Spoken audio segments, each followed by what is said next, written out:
Hello everyone, welcome back to our channel Foster academy and I hope you are well and healthy. This is Shweta Panchal और स्वागत है आपका इस class में।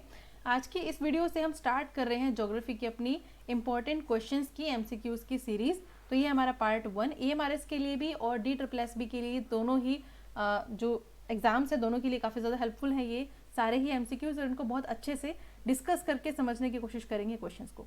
तो चैनल को सब्सक्राइब कर लीजिए और बेल आइकन को प्रेस जरूर कर लीजिए ताकि आपको फर्दर जो वीडियोज़ हैं उनके बाद नोटिफिकेशन मिल जाए। तो चलिए स्टार्ट कर लेते हैं वीडियो। तारों की उत्पत्ति लगभग कितने समय पहले हुई थी, आपको ये बताना है। जो स्टार्स हैं उनका जो उत्पत्ति है, ओरिजिन जो है वो कब का माना जाता है, आपको ये बताना है आंसर। तो इसका जो आंसर रहेगा वो रहेगा आपका ऑप्शन नंबर बी, लगभग 5 से 6 अरब साल पहले। ठीक है, क्वेश्चन नंबर 2 देखते हैं। पृथ्वी और सूर्य के बीच की जो दूरी है वो कितनी है? पृथ्वी और सूर्य के बीच की दूरी कितनी है? तो इसका जो आंसर जाएगा ये जाएगा आपका option number A, 149.6 million kilometre. और आपको ये भी ध्यान रखना है कि अर्थ जो है उसका रेडियस कितना है, ये है आपका 6370 किलोमीटर। नेक्स्ट क्वेश्चन है क्वेश्चन नंबर 3। वैगनर के अनुसार निम्नलिखित में से कौन एक बल महाद्वीपीय विस्थापन के लिए उत्तरदायी है? ठीक है, यानी इनमें से कौन सा फोर्स है, इनमें से कौन सा बल है जो कॉन्टिनेंटल ड्रिफ्ट आप इसको कह सकते हैं या फिर महाद्वीपीय विस्थापन के लिए उत्तरदायी है। और ये बात किसने कही है? वैगनर। ठीक है, तो वैगनर की थ्योरी के हिसाब से तो इसका आंसर देखिए क्या है। इसका आंसर रहेगा आपका ऑप्शन नंबर ए, ज्वारीय बल। ठीक है, ये वैगनर जो थे ये जर्मनी के एक विशेषज्ञ थे। ठीक है ना, नेक्स्ट चलते हैं आगे क्वेश्चन नंबर 4 के साथ।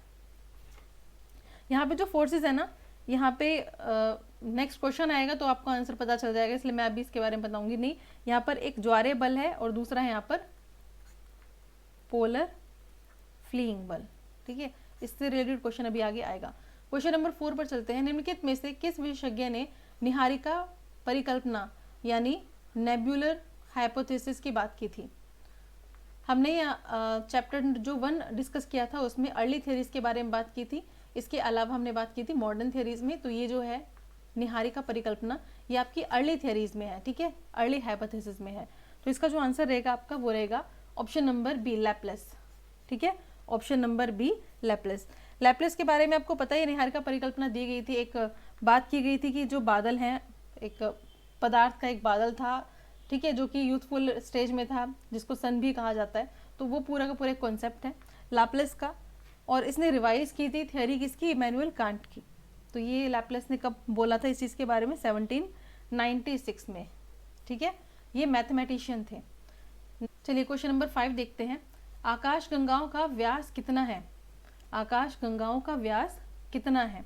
तो इसका आंसर आपका जाएगा ऑप्शन नंबर ए, 80,000 से 1,50,000 प्रकाश वर्ष। ठीक है, प्रकाश वर्ष पता ही आपको लाइट ईयर क्या होता है?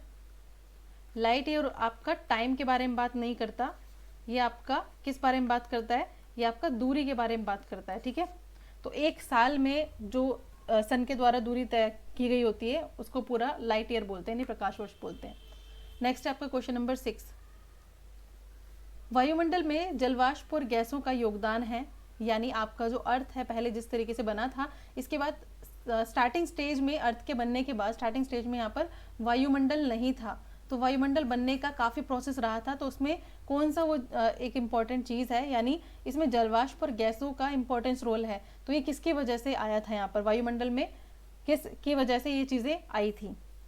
तो इसका आंसर जाएगा आपका ऑप्शन नंबर सी, ज्वालामुखी। ठीक है, आपको पता ही है जब हमने चैप्टर डिस्कस किया था तो भी इस बारे में बात की थी कि वोल्केनोज जो थे इनकी वजह से गैसेस वगैरह सब बाहर आई, और इनके आने की वजह से क्या हुआ था, इन्वायरमेंट में काफ़ी चेंजेस देखने को मिले थे और उस वक्त ऑक्सीजन भी आ रही थी।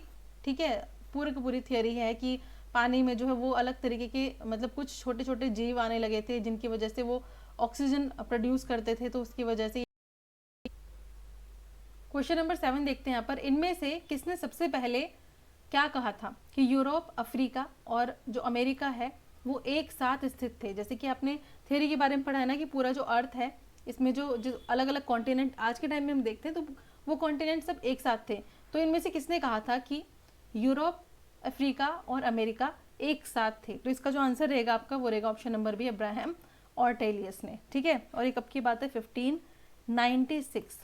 ठीक है, डच थे ये अब्राहम ऑर्टेलियस। क्वेश्चन नंबर 8 पर चलते हैं। ब्रह्मांड का जो विस्तार है इसका मतलब क्या होता है, यानी यूनिवर्स जो है वो एक्सपेंड हो रहा है, इसका मतलब क्या है? इसका मतलब बहुत सिंपल सा है, आपने थियोरी भी पढ़ी है, मैंने कराई भी है आपको। ये आकाश गंगाओं के बीच अंतरिक्ष में वृद्धि, इसका मतलब है गैलेक्सीज जो हैं ये इनके साइज, ये इनका साइज नहीं बढ़ रहा है, जबकि गैलेक्सीज के बीच में डिफरेंस बढ़ रहा है, यानी ये जगह बढ़ रही है, अंतरिक्ष में स्पेस बढ़ रहा है, इनका साइज नहीं बढ़ रहा है जबकि स्पेस बढ़ रहा है अंतरिक्ष में। ठीक है, तो यह आकाश गंगाओं के बीच अंतरिक्ष में वृद्धि, यानी उनके बीच में दूरी बढ़ रही है, जो कि हमने देखा भी था कि एक एकाकी परमाणु था, फिर एक्सप्लोजन हो जाता है, उसके बाद चीजें आती है। ठीक है, चलिए नेक्स्ट देख लेते हैं।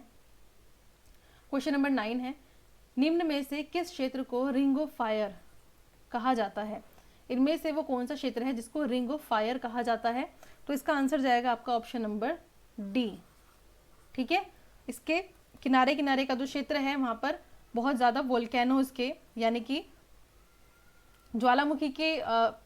ज्वालामुखी बहुत ज़्यादा होते हैं, ज्वालामुखी उद्गार बहुत ज़्यादा है, इसलिए इसी एरिया को रिंग ऑफ फायर कहा जाता है। अगर आप उसको देखेंगे तो पूरा आग आग नजर आएगी, तो इसी वजह से उसको रिंग ऑफ फायर कहा जाता है। क्वेश्चन नंबर 10 है, संवहन धारा सिद्धांत जो है उसका संबंध निम्नलिखित में से किस भूगोलवेत्ता से है? ठीक है, संवहन धारा सिद्धांत जो है ये किससे रिलेट करता है, आपको ये बताना है। तो इसका जो आंसर जाएगा आपका वो जाएगा option number B, Arthur Holmes. कौन? Arthur Holmes. और इन्होंने क्या कहा था कि अर्थ की जो लेयर है, 3 लेयर्स है ना, क्रस्ट, मेंटल, कोर, तो ये कौन सी वाली लेयर में है? ये मेंटल में है। ठीक है, यानी ये अर्थ की सेकंड लेयर है मेंटल, इसमें है। और उन्होंने कुछ ऐसे कहा था कि ये जो करंट है ये रेडियो एक्टिव तत्वों से उत्पन्न होता है, कुछ इस तरीके का इन्होंने कॉन्सेप्ट दिया था। नेक्स्ट चलते हैं आगे। ये आपका पोलर फ्लोइंग बल, पोलर फ्लोइंग बल, ये मैंने अभी बात की थी आप, है ना, तो कि आगे इससे रिलेटेड क्वेश्चन आएगा, ये क्वेश्चन आ गया। पोलर फ्लोइंग जो बल है ये निम्नलिखित में से किससे संबंधित है, आपको ये बताना है। तो इसका जो आंसर जाएगा ये जाएगा ऑप्शन नंबर बी, पृथ्वी के घूर्णन से रिलेटेड है। ठीक है, ये वाला जो बल है ये पृथ्वी के घूर्णन से रिलेटेड है। अब यहाँ पर एक चीज और देख लेते हैं, दूसरे वाला जो था वो था आपका ज्वारीय बल, वो मेनली किससे रिलेट था? ज्वारीय बल ये किससे रिलेट था? सूर्य और चंद्रमा के आकर्षण से। और अगर आपसे बोला जाए पोलर फ्लोइंग बल तो ये किससे रिलेट करता है? पृथ्वी पर। देखिए आंतरिक ग्रहों का मतलब क्या है, तो इसका जो आंसर जाएगा ये जाएगा आपका, यानी आपसे पूछा जा रहा है यहाँ पर इनर प्लैनेट्स के बारे में। ठीक है, इनर प्लैनेट्स और आउटर प्लैनेट्स आपने अच्छे से पता है आपको। इसका आंसर बताइए। इसका आंसर जाएगा ऑप्शन नंबर बी, सूर्य और क्षुद्र ग्रहों के बेल्ट के बीच में जो ग्रह आते हैं उनको कहा जाता है आंतरिक ग्रह। देखिए यहाँ पर, ये देखिए हम कह रहे हैं ये वाली जो लाइन है, ठीक है, क्षुद्र ग्रह जो हैं, ये जो बेल्ट है, ठीक है, यही वाली बेल्ट, इसके इधर अगर हम जाएंगे तो ये आपके सारे आउटर प्लैनेट्स हैं, और इस तरफ जाएंगे तो ये सारे के सारे आपके इनर प्लैनेट्स हैं, आंतरिक ग्रह और बाहरी ग्रह। इन ग्रहों को आप जुपिटर लाइक ग्रह भी कह सकते हैं। ठीक है, जुपिटर लाइक यानी बृहस्पति जैसे दिखते हैं। क्लियर है? चलिए आगे बढ़ते हैं। क्वेश्चन नंबर 13 है हमारे पास, निम्नलिखित में से किसकी अवधि सबसे लंबी है? तो इसका जो आंसर जाएगा, इसका आंसर जाएगा ऑप्शन नंबर बी, कल्प की। ठीक है, क्वेश्चन नंबर 14 देखते हैं, स्थलीय ग्रह चट्टानी क्यों होते हैं? यानी अभी हमने इनर और आउटर प्लैनेट्स की बात की थी ना, ऐसे ही हम क्वेश्चन, अगला हमारा क्वेश्चन है स्थलीय ग्रह जो हैं वो चट्टानी क्यों होते हैं, यानी रॉक्स की तरह क्यों होते हैं? इसका आंसर बताइए। तो इसका आंसर जाएगा आपका ऑप्शन नंबर सी, ए और बी दोनों, क्योंकि ये ग्रह छोटे होते हैं और दूसरा है ये बाहर निकलने वाली गैसों को रोक नहीं सकते। ठीक है, चलिए क्वेश्चन नंबर 15, महासागरों का जो निर्माण है वो पृथ्वी के निर्माण से कब हुआ था या कितने समय पहले हुआ था? तो इसका आंसर जाएगा आपका ऑप्शन नंबर ए, 500 मिलियन साल पहले। क्वेश्चन नंबर 16 देखते हैं, हिमालय पर्वतों के साथ भारतीय प्लेट की जो सीमा है वो किस तरह की प्लेट सीमा है? ठीक है, आपको ऑप्शन दिए हुए हैं, रूपांतरण है, महाद्वीपीय महाद्वीपीय अभिसरण है, महासागरीय महाद्वीपीय अभिसरण है, अपसारी है, रूपांतरण, कौन सा इसका टाइप है? तो इसका जो आंसर जाएगा ये जाएगा आपका ऑप्शन नंबर सी, महाद्वीपीय महाद्वीपीय का मतलब होता है कॉन्टिनेंटल कॉन्टिनेंटल। ठीक है, अब देखिए इसमें क्या है कि हिमालय पर्वत जो है आपको पता ही है किस तरीके से बना था। तो इसका जो पार्ट है स्टार्टिंग में जो हम बात करें तो भारतीय जो प्लेट है वो प्रायद्वीपीय भारत और एक और कॉन्टिनेंट है, ये तो हमारा ये वाला कॉन्टिनेंट हो गया, भारत की बात हो रही है, और दूसरा कॉन्टिनेंट है ये ऑस्ट्रेलिया। ठीक है, तो ऑस्ट्रेलिया महाद्वीप इसका पार्ट था। ठीक है, ये चीज़ क्लियर होगी। चलिए आगे बढ़ते हैं। नंबर 17, इनमें से कौन सी लघु प्लेट नहीं है? इनमें से कौन सी लघु प्लेट नहीं है? तो इसका आंसर जाएगा आपका ऑप्शन नंबर डी, अंटार्कटिक। ठीक है, ये सारी जो प्लेट है ये अलग हैं। ठीक है, ये वाली जो प्लेट है ये बड़ी प्लेट है, ये तो पूछा जा रहा है आपसे, लघु प्लेट नहीं है। ये आपका अंटार्कटिक बड़ी प्लेट है, इसके अलावा आपका उत्तरी अमेरिका है, दक्षिणी अमेरिका है, इसके अलावा आपका प्रशांत महासागर है, मतलब प्रशांत महासागरीय प्लेट है। इसके अलावा बात करें तो इंडो ऑस्ट्रेलियन न्यूजीलैंड प्लेट है और अफ्रीकी प्लेट है। आपसे ये क्वेश्चन पूछा जा सकता है कि मेन प्लेट कौन सी है, तो ये बड़े वाली प्लेट के बारे में आपको बताना है। नेक्स्ट है आपके पास यूरेशियाई प्लेट। ठीक है, नेक्स्ट क्वेश्चन हमारे पास क्वेश्चन नंबर 18, बिग बैंग जो थ्योरी है, इस क्वेश्चन का वेट कर रहे होंगे आप, है ना। बिग बैंग थ्योरी जो है उसका प्रतिपादन किसने किया, यानी बिग बैंग थ्योरी किसकी है बेसिकली, तो ये है आपका option number A, George's Lemaître. ठीक है, एडविन हबल ने एविडेंसेस प्रस्तुत किए थे, लेकिन जो कॉन्सेप्ट की बात करें, प्रतिपादन की बात करें, तो ये जॉर्जेस लेमेत्रे इसका आंसर रहेगा। क्वेश्चन नंबर 19 देखते हैं, निम्नलिखित में से कौन सा आंतरिक ग्रह नहीं है? इसमें से कौन सा आंतरिक ग्रह नहीं है?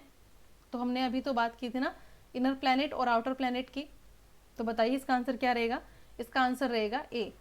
आप ऐसे भी आपको याद रहेगा ना, जुपिटर लाइक मैंने बोला था, आउटर प्लैनेट में आपको बोला था कि इसको हम आउटर प्लैनेट को यानी बाहरी ग्रहों को जुपिटर लाइक भी बोलते हैं, यानी कि बृहस्पति की तरह दिखने वाले प्लैनेट। तो आंसर यही है, आंतरिक ग्रह नहीं है पूछा है, तो इसका आंसर जाएगा बृहस्पति यानी जुपिटर। क्वेश्चन नंबर 20 देख लेते हैं, मानसून के कारणों को समझने में सहायता करने वाले कुछ विशेष पक्ष इनमें से कौन से हैं? तो इसका आंसर बताइए क्या रहेगा? इसका आंसर रहेगा ऑप्शन नंबर डी, उपरोक्त सभी। मानसून का आरंभ मैटर करता है, इसके अलावा वर्षा लाने वाले तंत्र और मानसून के विच्छेद, ये सभी रिस्पॉन्सिबल होते हैं। क्वेश्चन नंबर 21 देखते हैं यहाँ पर, स्थलीय ग्रहों का निर्माण किसके निकट हुआ था?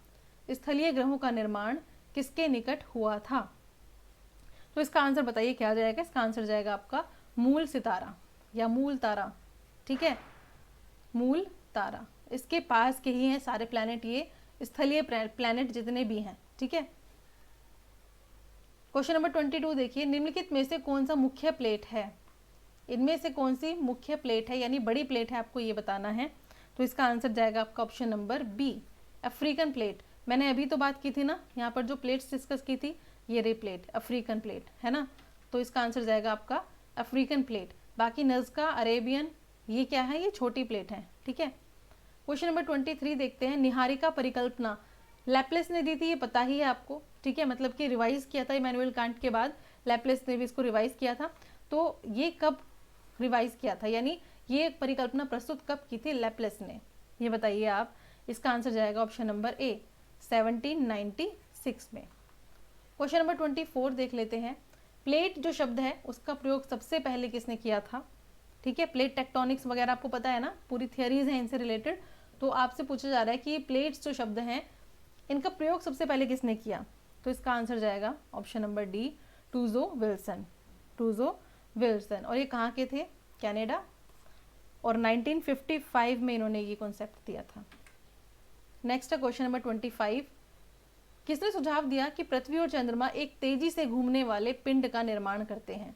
ठीक है, क्वेश्चन है किसने सुझाव दिया था कि पृथ्वी और चंद्रमा जो है वो एक तेजी से घूमने वाले पिंड का निर्माण करते हैं? तो इसका आंसर जाएगा आपका option number A, sir George. Sir George. अब आपका ये क्वेश्चन ऑफ द डे ये है आपका, निम्नलिखित में से कौन दीर्घ प्लेट, कौन सी इनमें से दीर्घ प्लेट नहीं है? ठीक है, कौन सी इनमें से एक दीर्घ प्लेट नहीं है? ठीक है, यानी मेन प्लेट नहीं है, यानी छोटी प्लेट इनमें से कौन सी है, आपको ये बताना है।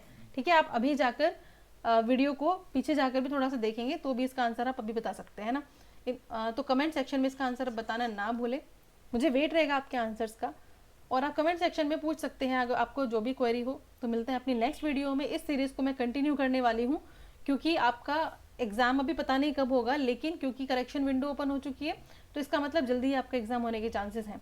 तो बने रहिए मेरे साथ और प्रैक्टिस करेंगे साथ में। Thank you so much watching this video.